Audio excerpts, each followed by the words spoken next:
he's been quested to return the child to the Jedi. And then I write, Yes.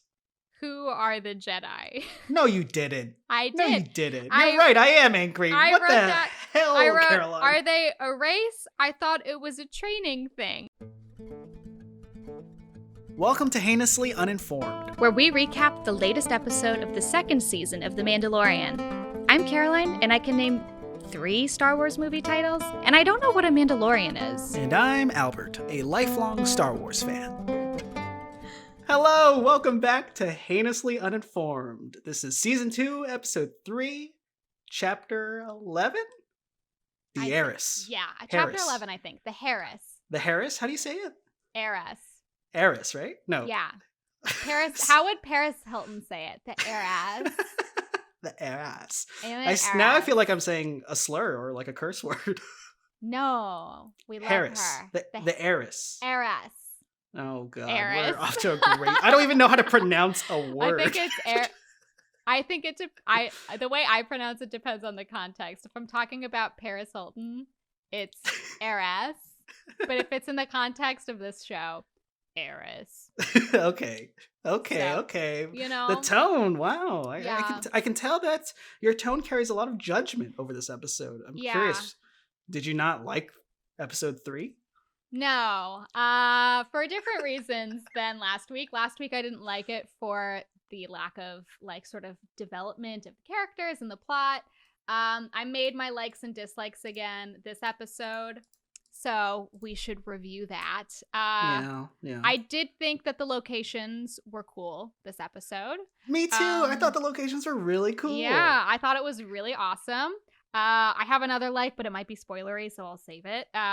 But my dislike is that it was a trivia-heavy episode. So I didn't understand, like, most of the character interactions. Like, I was like,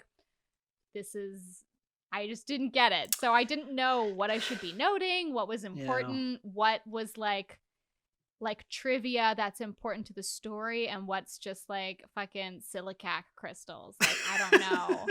I hear you. I will say, unlike that silicax crystal you just referenced, every single little bit does kind of matter in the larger scope of the story for this episode. Okay. So even those little things kind of mattered in this episode. So I do not blame you. But for me, I kind of like this episode. I mean, I kind of hate that I like it because a lot of your enjoyment or the mileage you get out of this episode is how much you know about some of the characters that are introduced, some of the MacGuffins that are presented. If you don't know what is going on, then you might not really understand the stakes of this episode, which will leave you in the dark wanting more. But overall, I did enjoy this episode. I think there's a much better improvement over the last episode where this sort of presented some cool ideas and some nice little challenges for our characters, specifically for Mando. I think there's a really cool little conflict going on in here.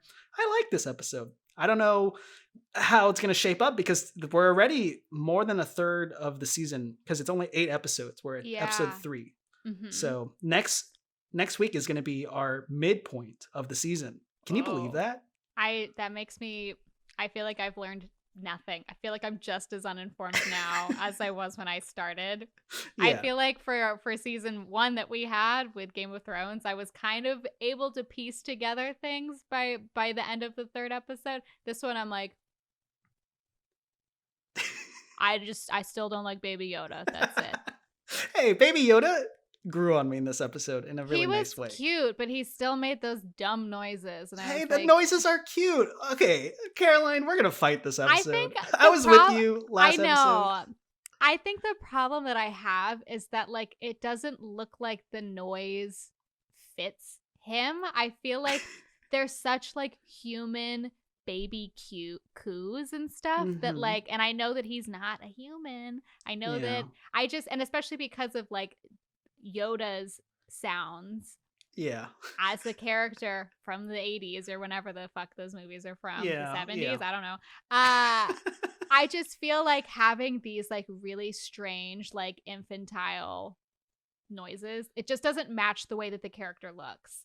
But that's how I Baby feel. Yoda does look like a grandpa, like a Benjamin Button type situation, right? So I just feel like I get annoyed because I'm like, he wouldn't make those noises. They just made a bad sound decision. Oh, boo, boo, boo. I know. I don't like that. But let's get into it. Let's start recapping this episode. Yes. This is Chapter 11, The Heiress. It's directed by Bryce Dallas Howard and written by Jon Favreau. Seems like Jon Favreau is really writing all these episodes.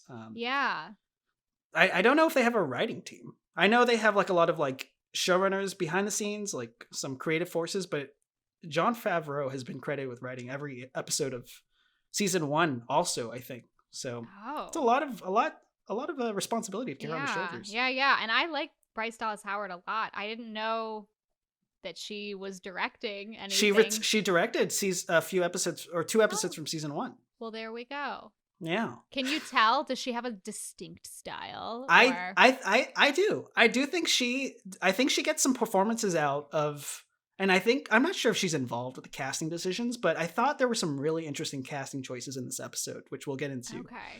But I do think like her episode just carries a little bit more levity, not levity, but just humanity, and just like there's like little pockets of like humor and just like human elements that are not present. Like last episode really felt just like a monster movie B flick type thing without much character. This episode, there are like little pockets of fun snippets. Yeah.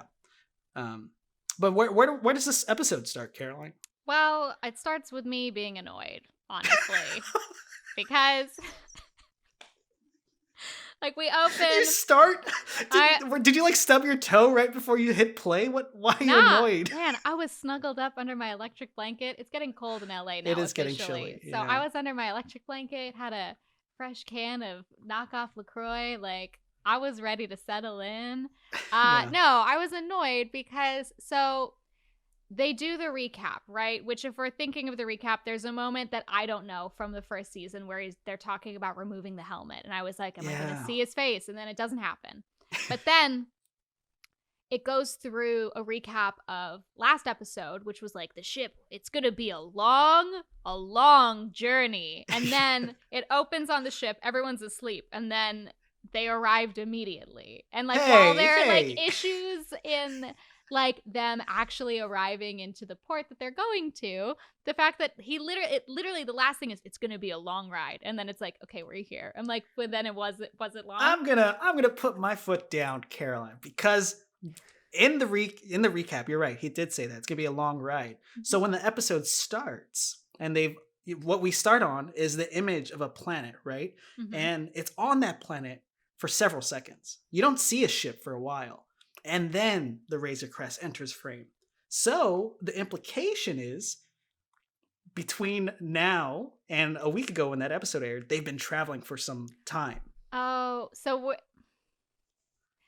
is this show, am I supposed to be perceiving it as like in real time? Like, is that what you're saying? Like they've been on the road for I'm just saying I got week? the impression, when this episode starts, they've been traveling for a long period of time. Did you not get that impression? I mean, I guess to me, if he's saying it's going to be a long ride, I keep looking because I wrote down what he said, because I feel like dialogue's important. Jon Favreau's writing these scripts, timing it all out.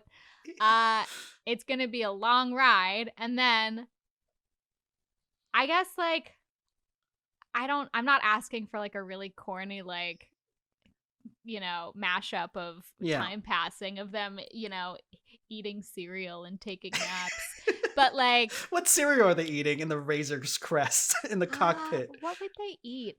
Is it baby frogs? Is it the egg embryos? I mean, I thought there was gonna be. Me too. I was like, really scared. Did you see that when we are actually back in the ship and like they're waking up and preparing to land? Baby Yoda wakes up, and then she has to get up, right, to help pull the lever to safely secure. And then there's a shot of Yoda looking at the eggs. I'm like, no, don't you dare do this. Not again. They're not going to do this eugenics shit 2 episodes in a row, I hope. I don't know. I was waiting for it, but then I was like, are they going to make it twice? They're going to try the joke twice? Yeah. They did. But there is a moment later in the show. We'll get to it in a second. But you're right. How did you feel about their fiery landing? I thought that was pretty cool. I thought it was pretty well done. I thought it looked cool. There was no tension for me because it's happening at the very beginning of an episode, and I know there's 5 more episodes. Yeah. So I was like, they're gonna survive, NBD, and they did. Well, I knew they would survive, but I was really curious if that ship would. I'm like, maybe this is the end of this ship, which would have been cool. But as we learn, the ship is very narrowly, looks like it's about to land in that little seaport of a city. Right, yeah. But it crashes directly into the water, and it's getting pulled out by some sort of crane machine, right? Mm-hmm. But it looks, at that point in the story, the ship is basically ruined. It's done, yeah. Yeah. Yeah. And finally, we see the reunion. we see that was cute. No? Bless them. It was very cute, but it was so cute. It was another moment where I was like, the sounds don't match the characters. No. So like last episode, I wasn't a particular fan of Frog Lady. Mm-hmm. Is that her name? I forgot. It's Frog Lady, right? That's what it has in. What's it called? In the subtitles. Is that that your motion? This for the listeners, where Caroline did some weird jazz fingers at the screen. To motion for subtitles, but yeah, Frog Lady, and like her, just like what was the sound she was making? She was like she was like croaking for her husband, right? Yeah, but like scream croaking. I don't know. I thought it was really cute. No, and it then was when cute. She found it was him, endearing. They like hold each other. It was so sweet. It was really sweet. I just thought it was really funny because then Night Vader like walks up to them as they're like embracing and like touching the egg backpack, and he's like, I was informed that you could tell me where some other Mandalorians are. And then all the frog does is like gesture. and then Mando's like, at the inn, and he like makes a croak in like confirmation. And I was like, you literally had that whole fucking space spider shit happen to get like a gesture and a croak. Yeah. Okay. Hey. I ship the frog relationship. I do too. It was very sweet. They came up a couple times the episode. It was nice. I guess I just thought that there was going to be more with the frog man. Like, I thought there was maybe going to be like, hey, like, I mean, in his frog language, like, thanks for bringing my wife here. Or like more than in just the frog language. Right. Or like not just a gesture towards where other But remember, Caroline, you remember the first time we met the frog lady? Mm-hmm. They don't speak a common language. There's no tongue. Remember, they can't communicate to each other. It's true. Wow, Caroline. I just had like heinously uninformed. I keep having even an episode. I know. I keep having a bar, and I'm like, they can match it, and then it's like, just bring it. Yeah. Just decrease the expectation. Yeah. So I do want to comment. We're in this new location. Episode 1, Western deserty setting. Episode 2, ice caves, spiders. Mm-hmm. Episode 3, we're in like the deadliest catch, like seaport town. Like I thought it looked really cool. It felt real. No, I liked it. I thought it looked cool. It kind of made me think of is it Port Royal for Pirates of the Caribbean? Royal? Yeah. Maybe. I love the Pirates of the Caribbean series. So it's Port Royal. Yeah. Port Royal. I don't know if that's I feel like it's Port Royal. It is. But you don't want to seem like a big diehard Pirates fan, so you're playing it off cool or something. It's Port Royal. Is it Port Royal? Is it? Is that it's Port Royal. No, I know it's Port Royal. Mm-hmm. Yeah. Well, in the Star Wars equivalent of Port Royal, we see what I wrote down as a hooded hottie. Did you see the hoodie? Yeah, no. I saw her and I was like, she's beautiful, but she's going to be trouble. And guess what? She disappears, but she will be trouble. Yeah, but that actress is a famous wrestler by the name of Sasha Banks. Oh. She is like, I think the championship holder right now. So she's like a wrestler for SmackDown. Oh, shit. I didn't know that. Did you know that? No, I didn't do any research. I was like, like a beautiful actress. I'm honestly, I was like, who's that? Because there's the thing I'll say, before the the Disneyfication of Star Wars, there weren't that many people of color in Star Wars. No, There's it's a pretty predominantly white show. I so mean, they whenever called them I see sand people in the last episode, so I'm gonna bet that there's not a lot of people of color. So I saw that. I'm like, ooh, a hooded hottie. Okay. Oh. Finally, someone I can settle down with in Star Wars. But she disappears, which is very ominous, because whenever a hooded figure, and this has happened in both sort of trilogies, or maybe all three trilogies, when there's been a hooded character who's alerted, like our heroes have arrived at a desolate town, someone in hood will alert the Empire or whatever big baddie of their presence. So I was like, oh no, this might be like part of the Empire. I'm thinking of, it's in the second trilogy, the hooded guy, the hood goes to like his nose. Who is that? I don't remember. But I know what you're talking about. He was bad. Is this one of the hooded people that you're referencing? I'm just saying hoods in Star Wars, I guess hoods in general just signify evil. So I'm like, this is no good. But we head into the inn, and this is one of the moments I want to comment on. This small exchange between Baby Yoda and, I can't believe I'm going to say this, Knight Vader. Yes. I'll call him Knight Vader just to make you happy. Mm-hmm. Knight Vader turns to Baby Yoda because he's saying goodbye to the frogs and he's saying goodbye to the eggs, and he says, "I know you're hungry." And I'm like, that's a cool little just like human moment, because we don't really get to see or really understand the interiority of Mando. Sure.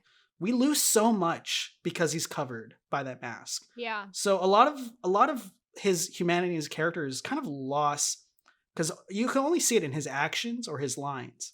And oftentimes he doesn't talk. He doesn't say anything. Yeah. So for him to say something along the lines that, "I know you're hungry," suggests that he understands Baby Yoda's needs. And I'm like, oh, he's a good dad in my eyes again. Yeah. Like, I was like, maybe he's a bad person, but I'm like, oh, he does know when Baby Yoda's hungry. Yeah. So they head to the inn where they presumably will meet the Mandalorians. Yeah. I have Beskar ? Is that what is that? I heard it, like, I don't know who said it. Someone said it. I just wrote it down with a question mark because I was like, I don't know what that is. Yeah. So one of the points that will signify that you are a Mandalorian is if you have armor that looks like Knight Vader, but that armor typically is made out of a very rare and incredibly powerful material called Beskar.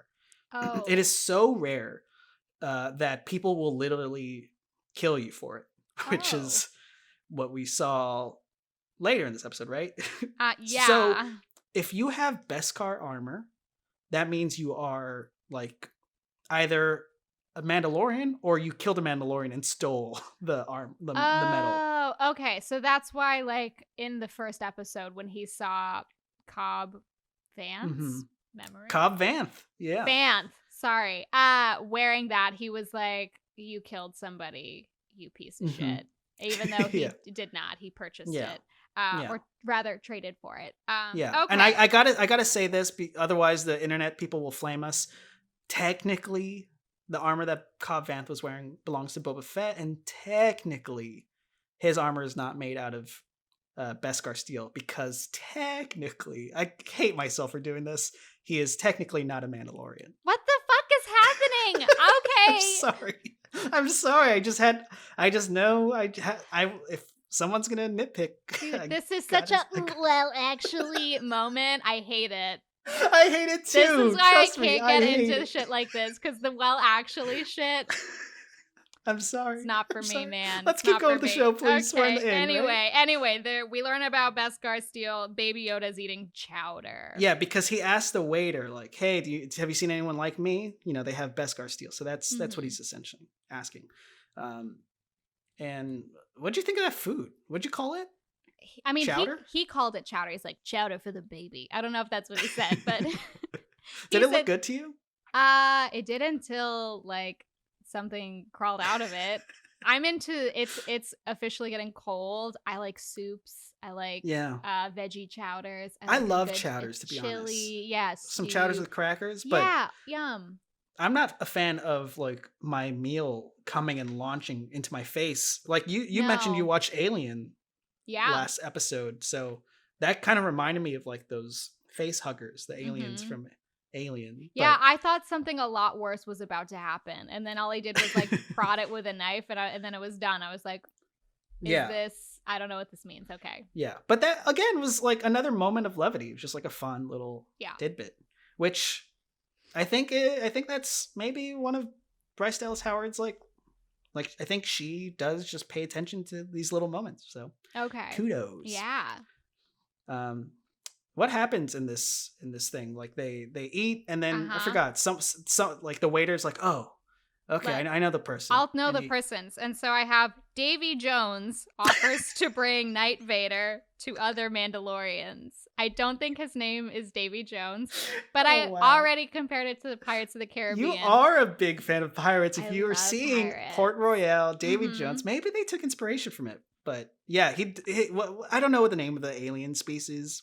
But it looked like Davy Jones. I know what you mean. It was on my subtitles, and I was like, no, I already wrote down Davy Jones. I'm not crossing that out. I'm not writing down correct information. Yeah. No. It's cool that in addition to this location being just sort of themed really cool, the aliens are also aliens that would likely live in an ocean town, like the Davy Jones alien. Oh God, I'm starting to call things by what you call them, and I hate it. And then there's an alien that sees just to rewind a little bit, we see the ship crashing and an alien sees it crashing. And that alien species is, I think called Mon Calamari, which is such a funny alien species. Yeah, because yes, I think that is what they're called. Was that what he was like?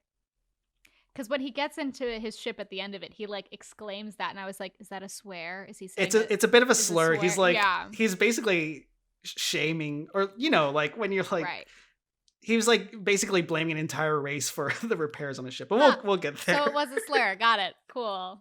Yeah, Great. But this Davy Jones agrees to take Knight Vader, and we are now in a pirate episode. This is a Pirate's Deadliest Catch crossover. It's cool. Some swashbuckling adventures. Yeah. It gets crazy. No, I'm just like, because I was trying to remember the exchange. He was like, I can take you there, but it's going to be a couple hours of sailing. And I was like, is okay. Like, all right. I'll say, when I work in post-production, and I was touring a facility that did some of I'm not sure if you've heard of this, but in season 1 and season 2, Mandalorian started pioneering this new technology. It's called Screencraft, I believe, where they, instead of filming in a typical on location or set, they have these huge, like 50, 100-foot LED panels that surround the entire stage. And they project a 3D projected environment onto the images. So that boat was very likely a practical boat, but everything around them is just like a big old TV screen projecting what you're seeing. I kind of want to go back and watch that again. You should check out this, check out the background. Sometimes they're full CG, but sometimes they are literally just 100-foot tall TVs that are projecting stuff. Oh. And the cameras have these motion trackings, so it adjusts the background for the perspective of where the camera is. It's really cool technology, and Mandalorian was the company that really like jump started it. And so I think the reason they were doing that is because they wanted their sets to be protected and secretive, so they were able to shoot in equivalent location settings just using these TVs. But I thought everything in this episode looked cool. This is the coolest looking one so far. Right? Sure. It looks cool. Yeah. I've never seen like Star Wars on the seas before. I'm trying to think right. Like we've never really been on a boat in Star Wars. We're usually in ships. And oftentimes when I think about like planets, it's always like dusty desert shit. Yeah, it's all dusty. Where were we last time, or first episode, where I was like, oh, this is Tatooine? Tatooine, yeah. Desert planet. When I think of Attack of the Clones, the Colosseum scene. Was that also on Tatooine? Because it's also No, that was. I think that was. I forgot the name of the planet, but it was a desert. It was a Coliseum. It was like a. It looked like Mars. Yeah. Yeah. So anytime I think of who's the fat guy? What are you talking about? Who's the monster in this episode? No, in the other no, show? with Slave Leia. Who is that character? Oh, you're talking about the Jabba the Hutt? Jabba the Hutt lives in a fucking... Wow, fat guy. Wow, body shaming. Hey, I'm not using fat as a negative descriptor. That's true. It is just an objective descriptor. That was just just using. But Jabba the Hutt is evil. He's a gangster. Nah, he's a fucked up motherfucker. But also lived in a very sandy place. Is that also? He Tatooine? Also lived in Tatooine. Oh, okay. Well, there we go. Yeah, I only know Tatooine. All right. We're on what reminded me very vividly of The Deadliest Catch and like all these like alien fishermen. And can you walk me through what a mama core is? What they were peeking over? I thought when he says have you ever seen a mama core eat, and they're like looking out over the ocean, I thought they were gonna throw something over the side. Me too. And then they didn't do that. So I was like, okay. And then they pivot, and now they're looking at, there's like somehow they have like a watery pit in the middle of the ship. Yeah. And he's like, okay, we're gonna feed her. Like, get the kid real close. The kid's gonna love it. He'll love it. And I'm like, I don't understand. And my jaw dropped when he punted Baby Yoda. He punted him into the water. I was like, what the fuck is happening? Why are you doing this? I came out of nowhere. And then I know. As it's happening, I'm like, did the guy in the restaurant know about this? Did the guy like that offered to take care of the fucking ship and fix it? Like, who's involved? And then all of a sudden, Night Vader's diving in after him. And I'm like, oh, he'll just like use his jetpack and like blast out. And then I will say, when Night Vader jumped in, I thought that was like such a cool, like he didn't hesitate for a second. No, yeah. That's how much, I think this episode really just sort of portrayed these little moments that I think Mando, I'm going to call him Mando now. Okay. Screw your Night Vader. I think he truly cares about Baby Yoda. Yeah, I think this episode, it really showcased like their relationship a lot more than any of the other ones, because even last episode, he just seemed, I mean, like me, annoyed by the presence of Baby Yoda. He's like, okay, kid, like, I'm trying to fix this ship. And he's like, no, pay attention to me. And, like, he just was annoyed the whole time. But this one, he was, like, caring about what he needed and wanting to obviously protect him from a fucking Kraken. I'm going to call it that. Go back to Pirates of the Caribbean. God. Too many pirate references. I love pirates.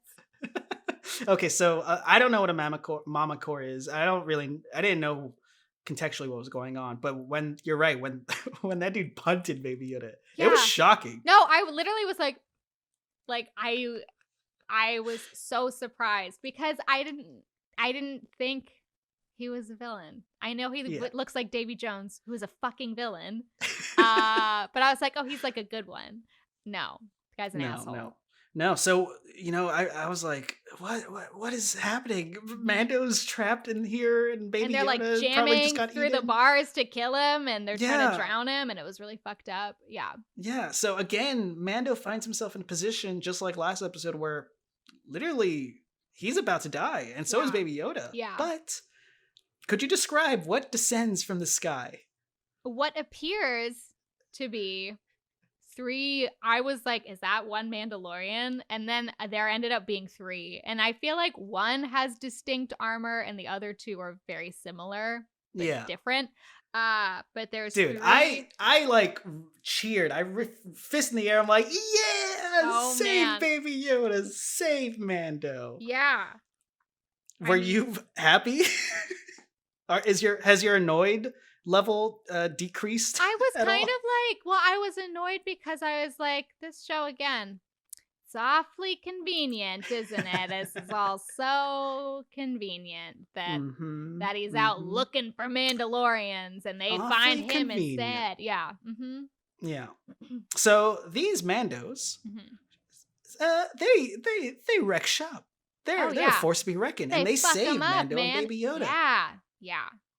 So, you remember what I told you about Mandalorians? Mm-hmm.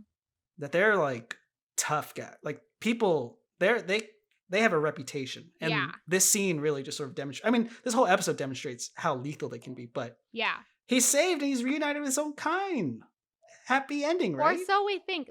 This is where, because I don't know Star Wars lore. Yeah. Or trivia, like they take off their helmets immediately, and I feel like you've said they don't do that, and even he's like, we don't do that. Yeah. And we see one of them is the girl from the dock, so hooded hottie. That's returns. True. Hooded hottie. Hooded hottie. Sorry. Yeah. I'm gonna make that a comic book hero. Hooded hottie. The hooded hottie. Yeah.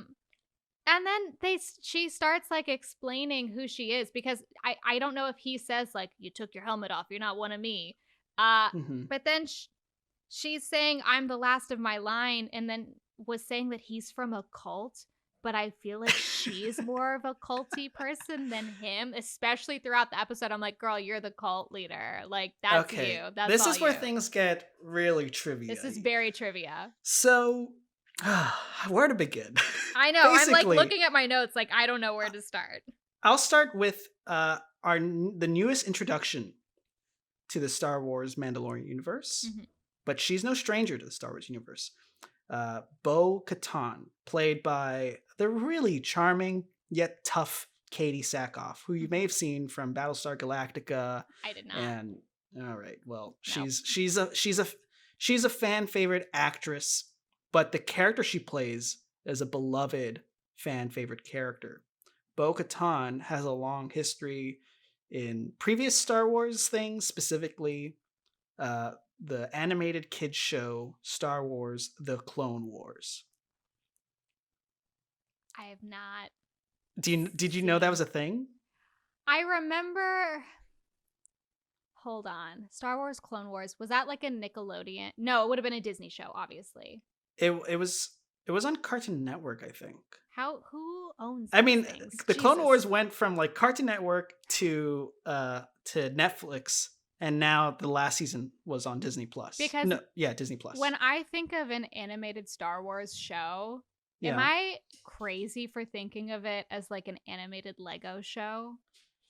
No, there is a Lego thing. Okay, because I feel like when I think of the Clone Wars TV show, I'm thinking of them being Lego, animated Lego Clone Wars, and I don't know if that's right or wrong.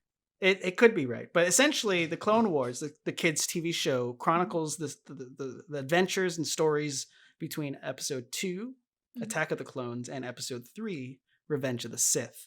And Bo-Katan played a large role in this. So we can basically like talk so long about everything they reference. She referenced The Watch. She referenced The Purge.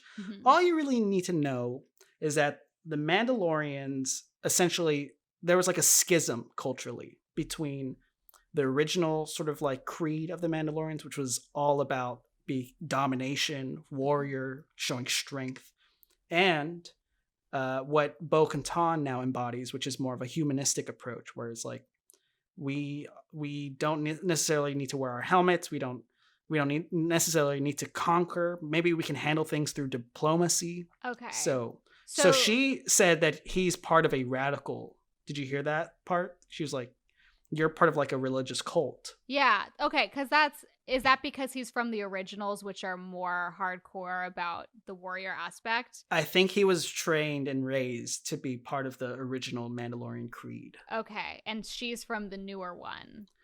Well, technically she was part of the old one.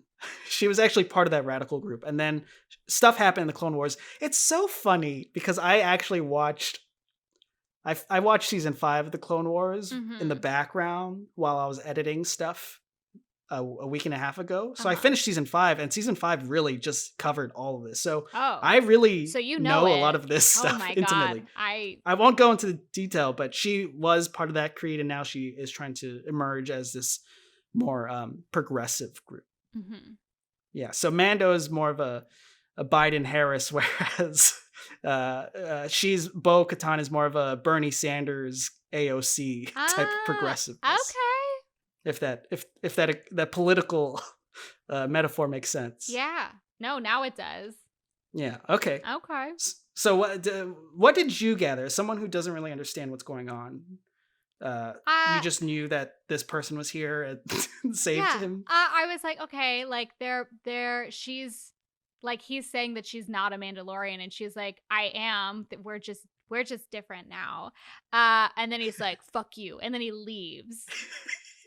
Like, I thought that was so disappointing. Like, they saved him, and he's been looking for Mandalorians, and because they take off their helmet and whatever, he says like, you're not me, and so he leaves. Yeah. I'm like, this is what you've been looking for. They can at least maybe point you towards people maybe who are more like you, Mandalorians that are more like you.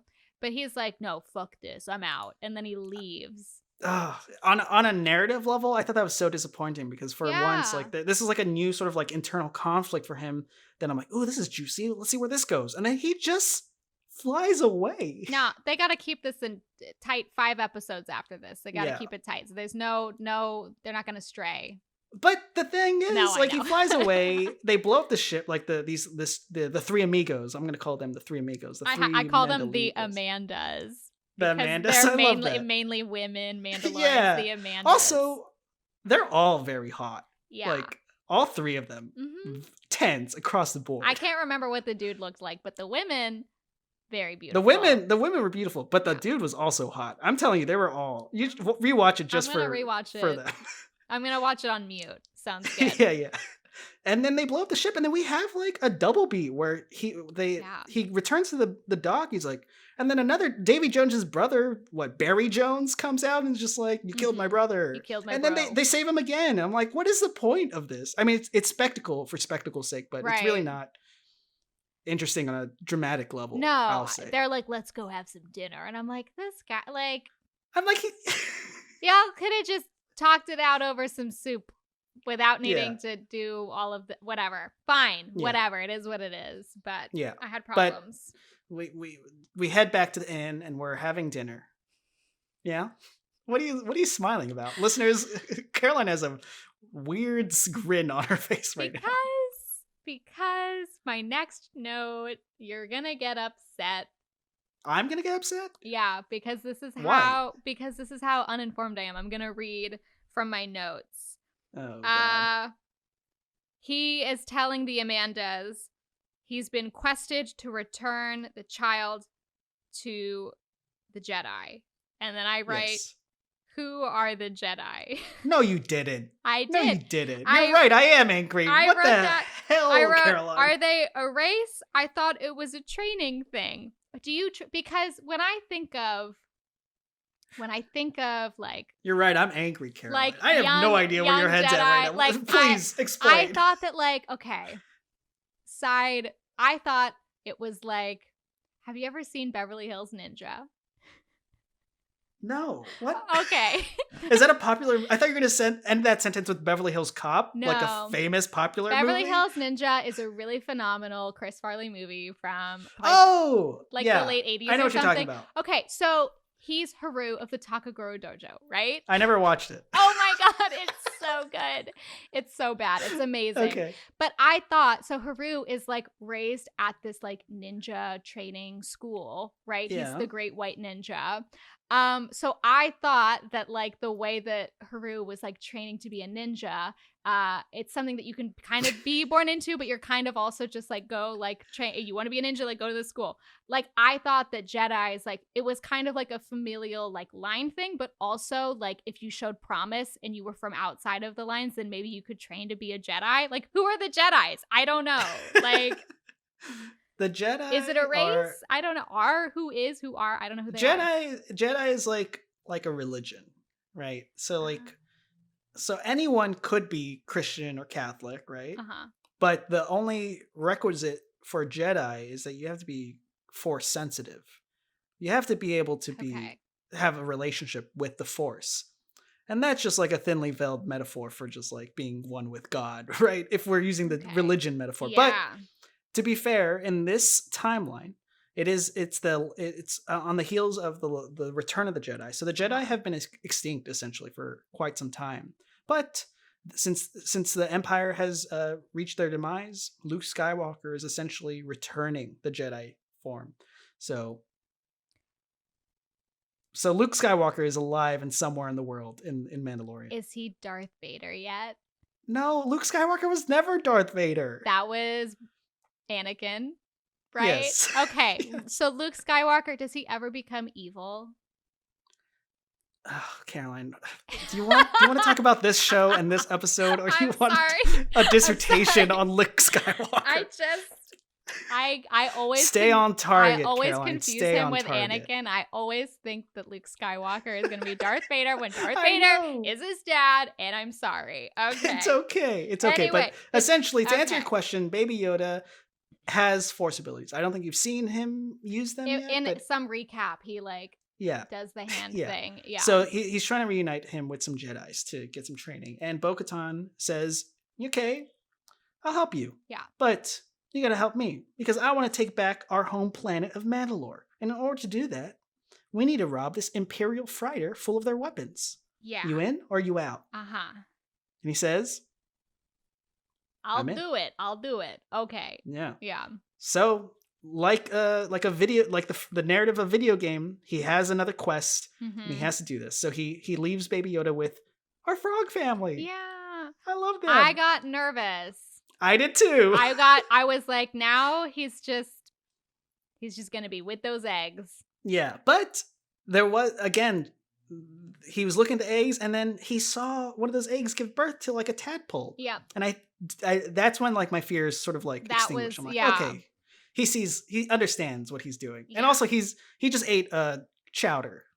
Yeah. I think he's full. Right. He's not hungry anymore. I think that line in this episode really recontextualized the previous episode because at the end of the day, he's a baby who's really hungry. He's hungry. Mm-hmm. Imagine, like, you have a cat, Mochi, you know? Would you be mad at Mochi if he ate a pigeon or something? Yeah. Because you haven't fed him? Oh, trust me, he gets so annoying about his food. I do let him go outside. Sometimes we have a very protected patio, but we have birds come and he tries to kill the fucking birds. Yeah. And I scream, Mochi! Like, I don't let him. That's where Mando falters, but he leaves Baby Yoda with the frog family who are starting to give birth and do stuff.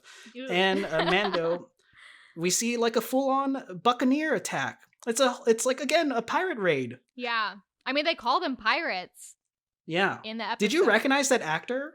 So just to catch viewers up to speed, they are now launching a full-scale attack on the ship under the pretense of just stealing some weapons. And then their presence is alerted because they make a lot of noise. And the captain is played by an actor named Titus Welliver, who, if you've watched Lost, he's the Man in the Black, or Bosch, he is the titular Bosch. Nothing. Also, got nothing for you. Caroline, your face says it all. And it is the title of this episode, or this show. Heinously Uninformed. Oh, I thought you meant the Heiress. No. I think, again, another cool casting choice. I think he just sort of radiates kind of evil, so. Yeah. I do have another uninformed note. I wrote, they invade ship, and they kill the clones. They're stormtroopers. They're stormtroopers, yeah. But technically, I feel like you mentioned in one of our other episodes that technically all the stormtroopers were clones, or were they are clones, but I don't want to do that whole technical thing again. Actually, okay. I'm not gonna, the thing is, they could be clones, or they could just be recruits. They can be like new recruits. Yeah. So they start launching this attack, and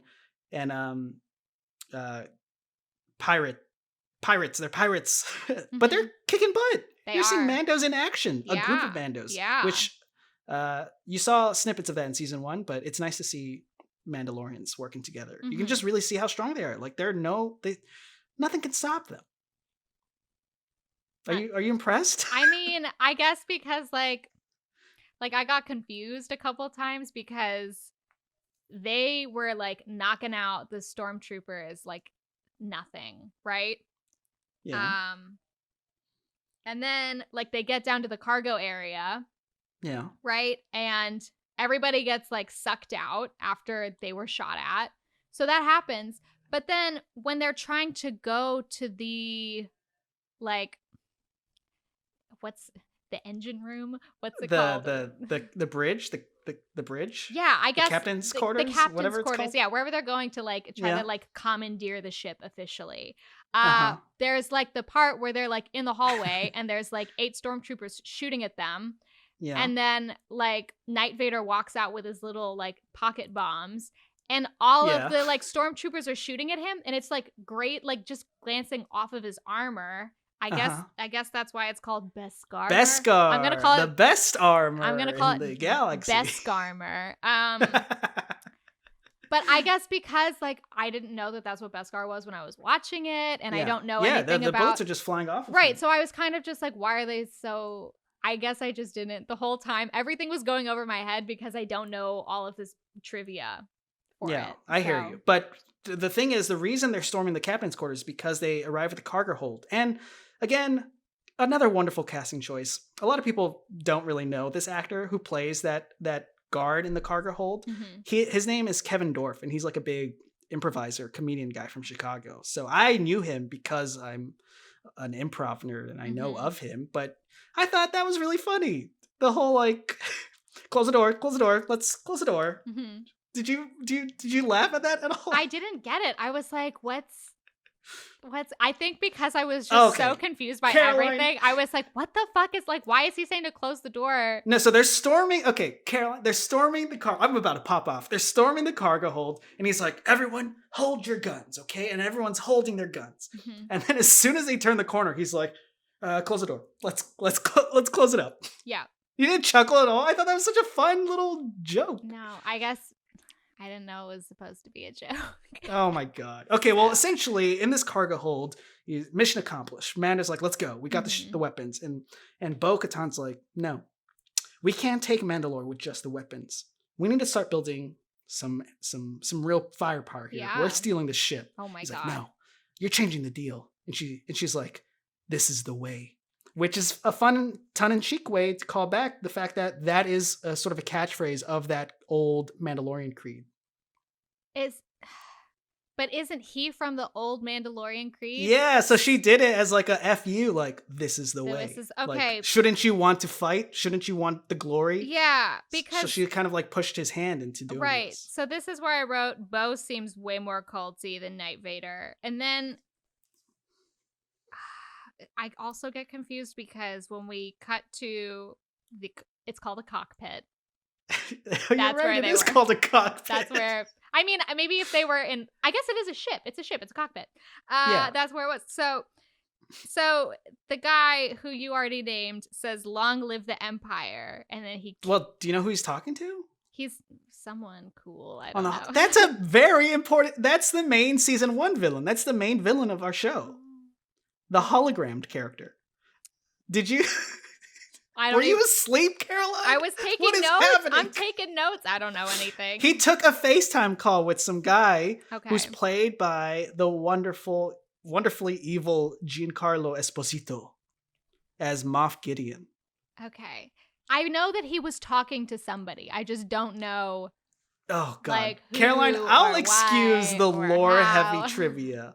I'll excuse the lore-heavy trivia, but I will not excuse literally the minute-to-minute plot that is happening in front of you. But because I don't know who these people are, and I don't know the stakes, and I can't tell like how much of it is like Silicax trivia and how much of it is like I just don't know what is like important and has longevity in the series and what is like popcorn. So I just like I get confused. Okay, because he says long live the Empire. Is the Empire the old way or is the Empire the new way? The Empire has nothing to do with Mandalore or Mandalorians. The Empire is literally the evil force. Oh, because the Empire, you know what it did? It strikes back. Star. It strikes back. Yeah. You know? Yeah, Caroline, you know them. We went over this. I don't remember. Fuck. So at this point in the story, the Empire has lost. Like Darth Vader is gone. The Emperor, the Sith is gone. Okay. So like they're like the good guys are winning at this point. So they're like, okay. So long live the Empire. What does that mean? It means they're the bad guys, right? Yeah. Fuck and they're you. gonna blow. Okay. They'd rather kill themselves. Yeah. Than give this ship over to some Mandalorians. and he kills his pilots. Yeah. What a D-bag. insane. What a D-bag. Yeah. But like you reference, Mando uses his Beskar armor, just kind of just like runs in, blows up the troopers that are guarding it, and they enter the cockpit. And they're desperately trying to recover the ship before it crashes into I think it's called Trask. That's the planet. I think so. So they're trying to save it from crashing. But could you walk me through the conversation that happens between the captain and Bo-Katan before he like electrocutes his or like bites his tongue into electricity or something? Yeah. He kills himself. Okay, so she said something. Okay, I don't remember, but there was an exchange where like if she asked him the question, he knows the answer to it, and she thinks he's gonna tell him because she's threatening to kill him. And then because he's already tried to crash the ship, I'm like, girl, he's not going to tell you. He already plans to die. Like, so what she asked for, the location of the dark saber. Right. I wrote down dark saber with 4 question marks. That was the cliffhanger of season 1. Moff Gideon, the guy on the hologram, survived what seemed to be his like demise and emerges with the dark saber. So Moff Gideon, the series villain, has the dark saber. Is the dark saber purple? No, it's black. Okay. Why would you think it's purple? Because everybody has red or green, but then doesn't like... You're right. It's not a typical lightsaber. Doesn't Samuel L. Jackson just get a purple one? Yeah, he got a purple one. So like, I thought that because I've only ever seen one purple one, I'm like, perhaps that's the dark saber. No, the dark saber is black. And you saw it, you would have seen it if you watched season 1, but you're not. I didn't do that. I haven't seen it. You didn't do that. I don't watch season 1 of anything. But I there's so much like more interesting stuff related to the dark saber, related to Bo-Katan, but I feel like that heads into like spoilery territory for this season. Okay. So even though I know that stuff, I only know that stuff because I like watch this cartoon show. And I don't want to know any of it if it informs me, because the show is called Heinously Uninformed. That's true. So in the spirit of the show, I will not tell you. Don't tell me jack shit, please. I won't tell you. But all you need to know is that she wants that dark saber. Yes. And the bad guys have it. Okay. And the bad guys want Baby Yoda, but Mando has it. So there's like a nice little tug of war here. Okay. So we gotta power through. This ship's crashing. Yeah. All right. It's careening into the ground, but they save it. Mm-hmm. They recover the ship, and Mando just like was like, "All right, I gotta go now. Right. Peace." Tell me where I can find the Jedi. Is it the Jedi or Jedis? Jedi or whatever. Okay. What? And did you hear what she said? Where her instructions to him? To take him to a certain settlement on a certain planet. A forest planet. So next episode's gonna be forest. Is it the Wookiee planet? No, that's I don't know the this only planet. But one. she said the forest planet of Corvus to meet a Jedi named Ahsoka Tano. Ahsoka Tano. I didn't write that down. Well, that's also a very beloved character from the animated show. Mm-hmm. And I will just leave you with this. Anakin Skywalker was Ahsoka Tano's master, the trainer.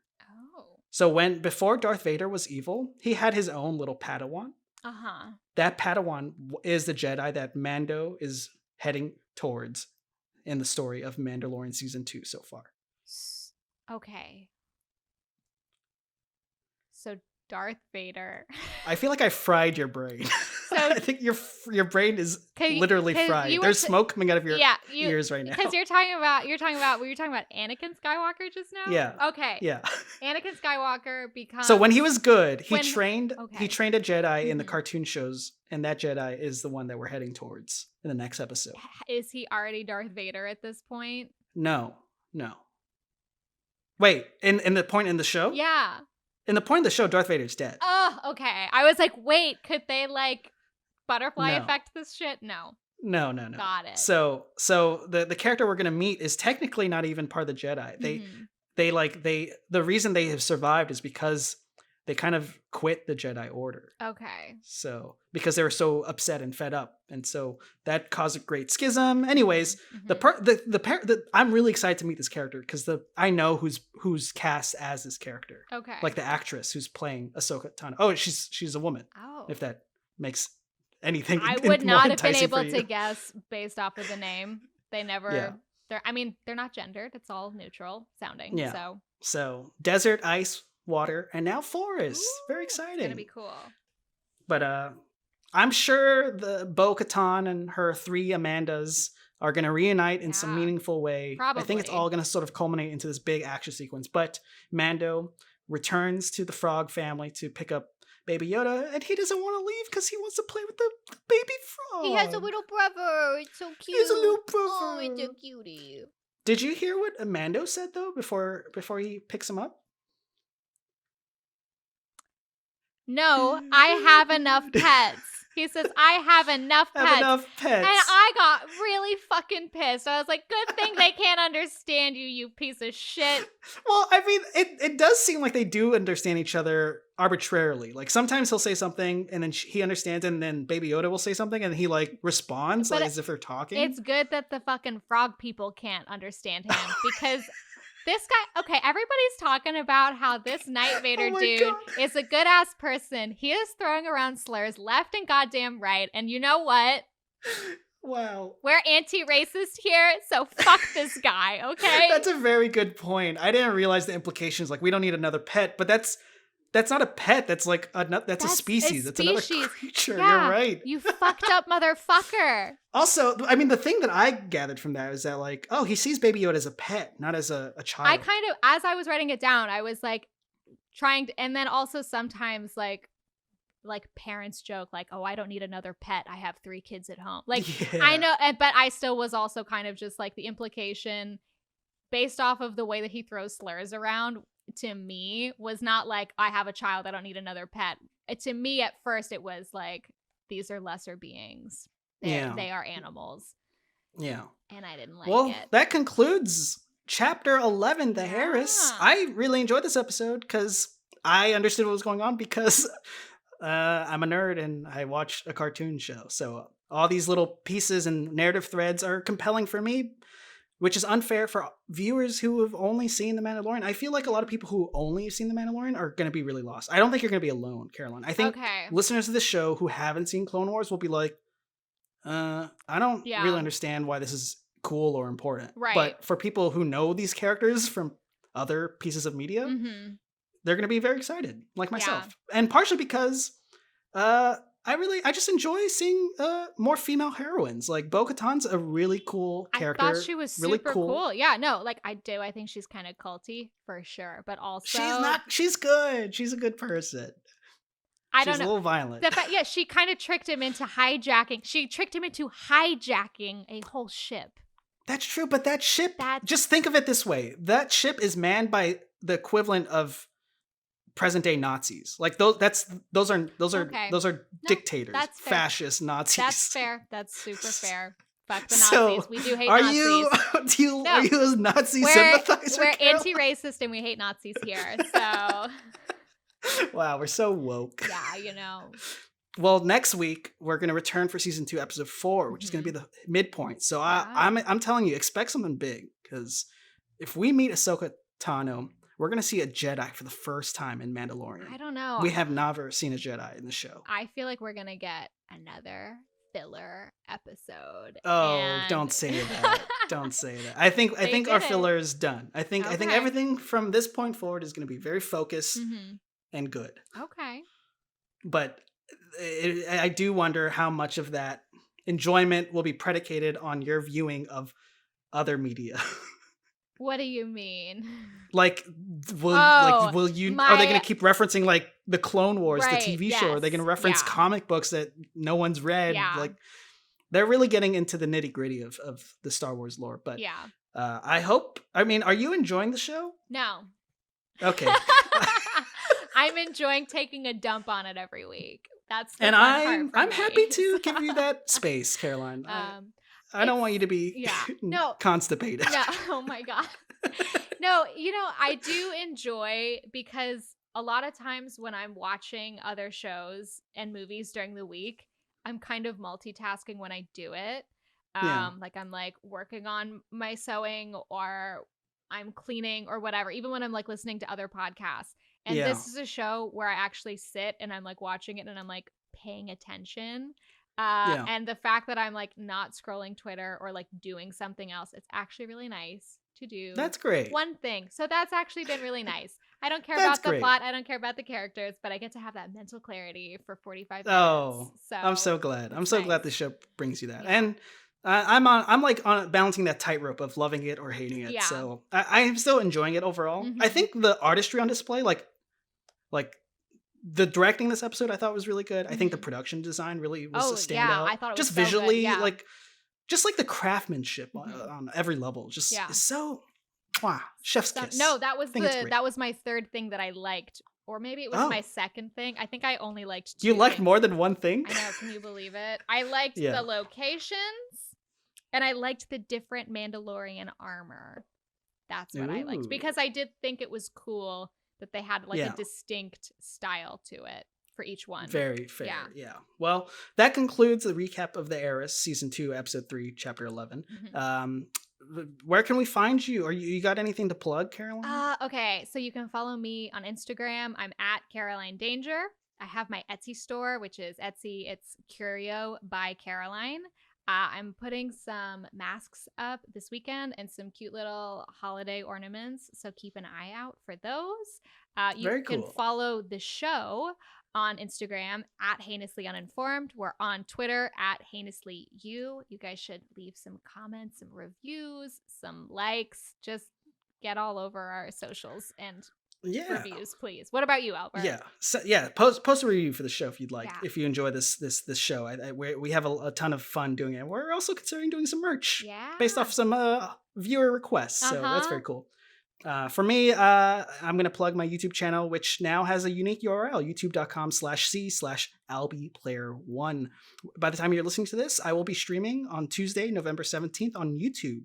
I'm going to be streaming some old Jumanji games, video games that I don't think anyone has heard of or played, and they look awful, and it's going to be a great time. And in 2 weeks, I'm going to release a new video. So check out the YouTube, subscribe, enjoy my live stream. Again, Tuesday, November 17th, which will be probably the Monday or Tuesday when you hear this. So check it out. Yeah.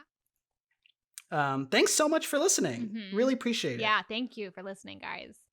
Yeah, and in a galaxy far, far away. Should I keep signing off our show that way? I love it, because then I know when I'm supposed to say goodbye. So keep doing it. All right. In a galaxy far, far away, this has been Heinously Uninformed. See you next week. Bye. Bye.